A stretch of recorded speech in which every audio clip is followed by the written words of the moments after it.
Hello everyone, जय हिंद। स्वागत है आपका अपने यूट्यूब चैनल के प्लेटफॉर्म में। आज मैं आपके समक्ष बात कर रहा हूँ अंतरिम बजट 2024 से संबंधित महत्वपूर्ण प्रश्नों और महत्वपूर्ण जानकारियों के संदर्भ में। यह वीडियो आपके सामान्य ज्ञान के साथ साथ यदि आप किसी भी परीक्षा की तैयारी कर रहे हैं तो यह वीडियो आपके लिए अति महत्वपूर्ण और लाभदायक होने वाला है। इसलिए इस वीडियो को जरूर अंत तक देखें और यदि आपको मेरा वीडियो का कंटेंट पसंद आए तो वीडियो को लाइक, शेयर और सब्सक्राइब करना न भूलें। इसी के साथ मैं अपने वीडियो को स्टार्ट करता हूँ। बजट सरकार का व्यय, कर, लेन देन और विभिन्न योजनाओं का एक संक्षिप्त ब्लूप्रिंट होता है। और बजट शब्द फ्रेंच भाषा के बोगेट से आया है, जिसका मतलब होता है चमड़े का थैला। और भारतीय संविधान के अनुच्छेद 112 के अनुसार आम बजट एक वित्त वर्ष में सरकार की आय व्यय का लेखा जोखा होता है। और स्वतंत्र भारत का पहला बजट वर्ष 1947 में पेश हुआ था और वित्त मंत्री निर्मला सीतारमण जी ने 1 फरवरी 2024 को सरकार का अंतरिम बजट 2024 पेश किया। एक बार पुनः रिकॉल करता हूँ। बजट सरकार का व्यय, कर, लेन देन और विभिन्न योजनाओं का एक संक्षिप्त ब्लूप्रिंट होता है। और बजट शब्द फ्रेंच भाषा के बोगेट से लिया गया है, जिसका मतलब होता है चमड़े का थैला।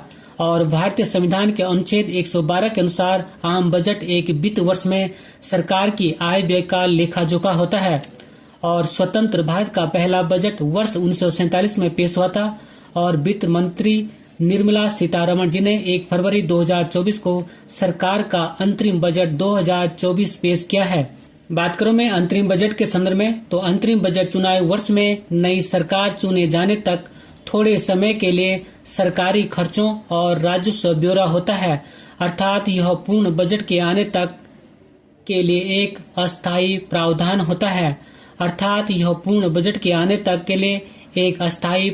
होता है।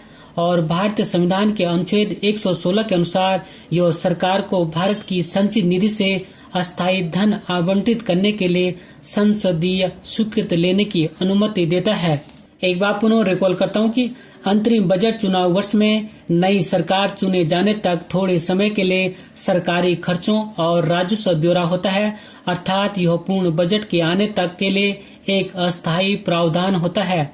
और ये मोस्ट इम्पोर्टेंट पॉइंट है कि अनुच्छेद 116 के अनुसार यह सरकार को भारत की संचित निधि से अस्थायी धन आवंटित करने के लिए संसदीय स्वीकृति लेने की अनुमति देता है, अर्थात संसद की स्वीकृति लेने की अनुमति देता है। अब मैं आपके समक्ष बात करूं वर्ष 2024 के अंतरिम बजट से संबंधित महत्वपूर्ण तथ्यों के संदर्भ में। जैसे कि हमने पहले पढ़ा कि अंतरिम बजट चुनाव वर्ष के दौरान एक अस्थायी वित्तीय योजना है, जिसका उद्देश्य नई सरकार बनने से पहले तत्काल वित्तीय जरूरतों को पूरा करना है। बात करूं मैं अंतरिम बजट से संबंधित महत्वपूर्ण तथ्यों के संदर्भ में, तो फर्स्ट है प्रधानमंत्री आवास योजना के तहत अगले 5 वर्षों में 2 करोड़ घरों का लक्ष्य निर्धारित किया गया है। नेक्स्ट है देश के 1 करोड़ घरों को सौर ऊर्जा के जरिए 300 यूनिट बिजली मुफ्त दी जाएगी। नेक्स्ट है बजट में रक्षा खर्च को 11.1% बढ़ाने की बात कही गई है, यद्यपि इसका अधिकतर खर्च पेंशन और वेतन पर खर्च होगा। नेक्स्ट है सर्वाइकल कैंसर को रोकने के लिए 9 वर्ष से 14 वर्ष की बालिकाओं के लिए मुफ्त टीकाकरण किया जाएगा। नेक्स्ट है मिशन इंद्रधनुष, जिसका की संबंध टीकाकरण से है कि यूविन प्लेटफॉर्म आरंभ किया जाएगा, अर्थात मिशन इंद्रधनुष के लिए यूविन प्लेटफॉर्म आरंभ किया जाएगा। नेक्स्ट है 40,000 रेल बोगियों को वंदे भारत मानकों के अनुरूप बदला जाएगा। नेक्स्ट है बुनियादी ढांचे के निर्माण में 11.11 करोड़ खर्च किया जाएगा। नेक्स्ट है आयुष्मान भारत योजना के अंतर्गत सभी आशा कर्मियों और आंगनबाड़ी कर्मचारियों एवं सहायिकाओं को स्वास्थ्य बीमा योजना प्रदान किया जाएगा। नेक्स्ट है भारत के द्वीपों लक्षद्वीप सहित मुख्य भूमि से जोड़कर पर्यटन को बढ़ावा दिया जाएगा। नेक्स्ट है लखपति दीदी योजना का लक्ष्य 2 करोड़ से बढ़ाकर 3 करोड़ किया जाएगा। बात करूं मैं लखपति दीदी योजना के संदर्भ में, तो इस योजना के तहत गांव की महिलाओं को कौशल प्रशिक्षण प्रदान किया जाएगा, जिससे वे प्रति वर्ष 1 लाख रुपए से अधिक कमा सकेंगी। और इस योजना की घोषणा अर्थात लखपति दीदी योजना की घोषणा 15 अगस्त 2023 को हुई थी। नेक्स्ट पॉइंट है वर्ष 2030 तक 100 मीट्रिक टन कोयला गैसीकरण एवं द्रवीकरण क्षमता स्थापित की जाएगी। नेक्स्ट पॉइंट है स्टार्टअप सॉवरेन वेल्थ फंड या पेंशन फंड द्वारा किए गए निवेश पर लाभ 31 मार्च 2025 तक बढ़ाया गया है। नेक्स्ट पॉइंट है 2.2 लाख रुपए से बढ़कर 7 लाख रुपए तक की आय पर कोई देनदारी नहीं होगी, अर्थात सालाना 7 लाख रुपए तक कमाने वाले व्यक्तियों को पूरी कर में छूट मिलती रहेगी। नेक्स्ट पॉइंट है खुदरा व्यवसायों के लिए अनुमानित कराधान सीमा 2 करोड़ रुपए से बढ़ाकर 3 करोड़ रुपए कर दी गई है। नेक्स्ट पॉइंट है पेशेवरों के लिए अनुमानित कराधान सीमा 50 लाख रुपए से बढ़ाकर 75 लाख रुपए कर दी गई है। नेक्स्ट पॉइंट है मौजूदा घरेलू कंपनियों के लिए कॉरपोरेट आयकर 30% से घटकर 22% कर दी गई है। नेक्स्ट पॉइंट है नई विनिर्माण कंपनियों के लिए कॉरपोरेट आयकर की दर 15% कर दी गई है।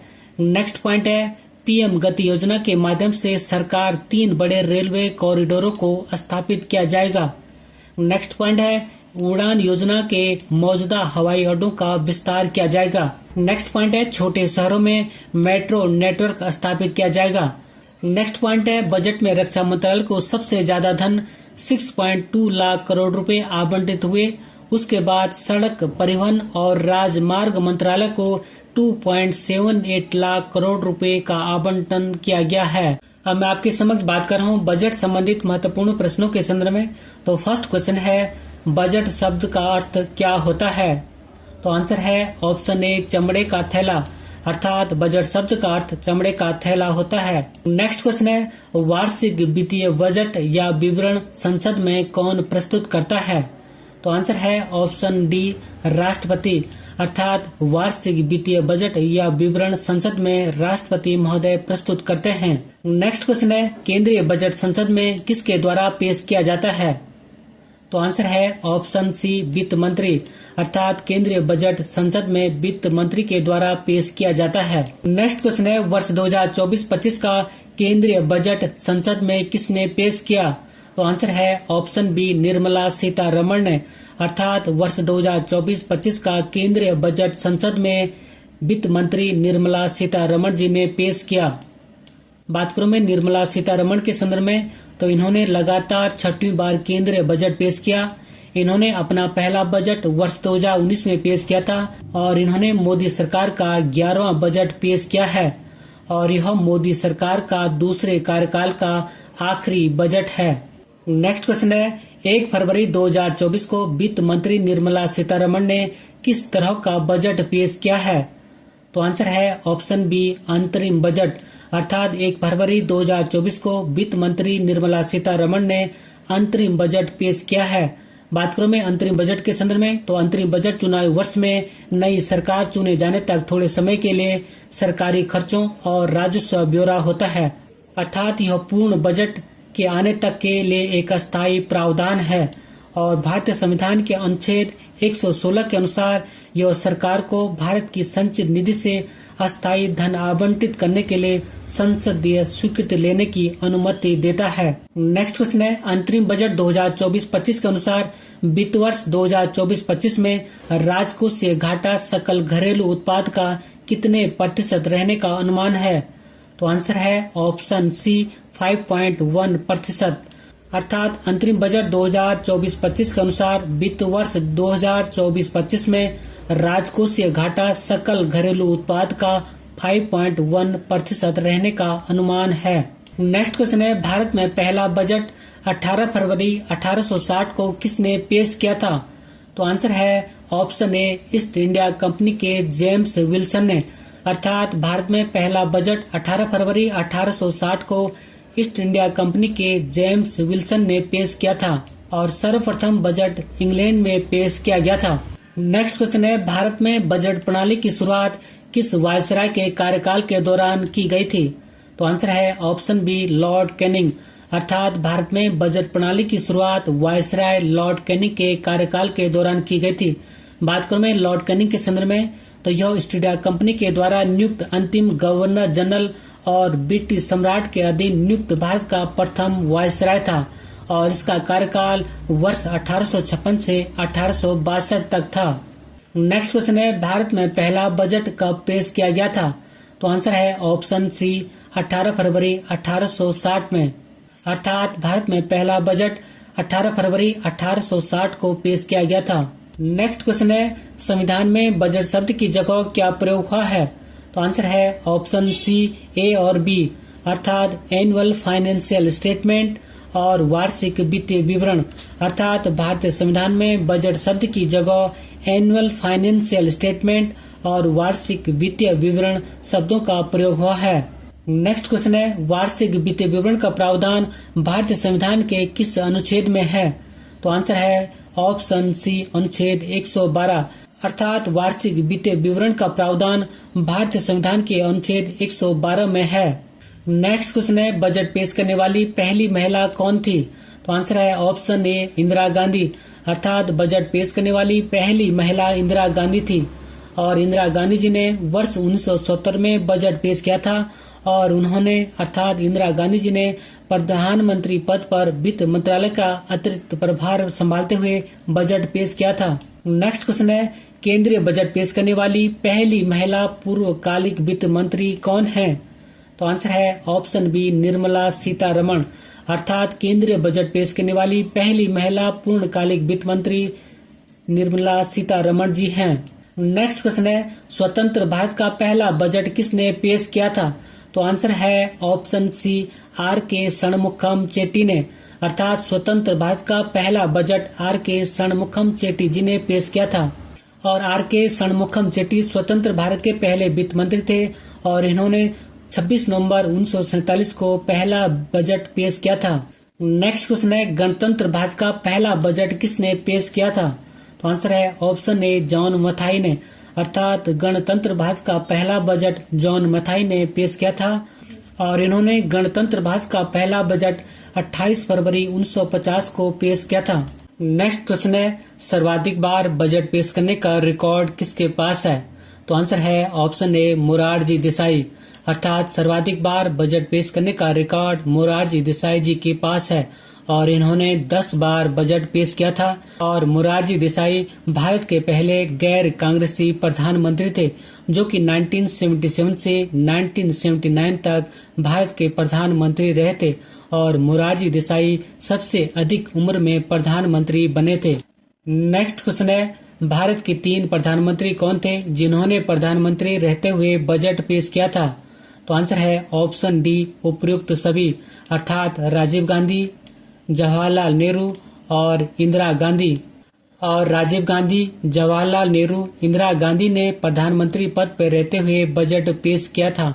नेक्स्ट क्वेश्चन है, किस प्रधानमंत्री ने संसद में पहली बार बजट पेश किया था?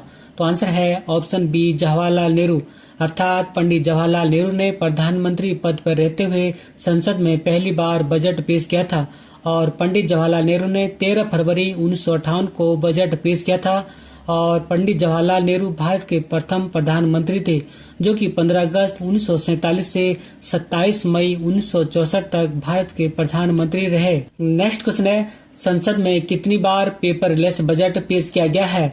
तो आंसर है ऑप्शन सी, 4 बार, अर्थात संसद या पार्लियामेंट में 4 बार पेपरलेस बजट पेश किया गया है और वर्ष 2021, 2022, 2023 और 2024 में पेपरलेस बजट पेश किया गया है।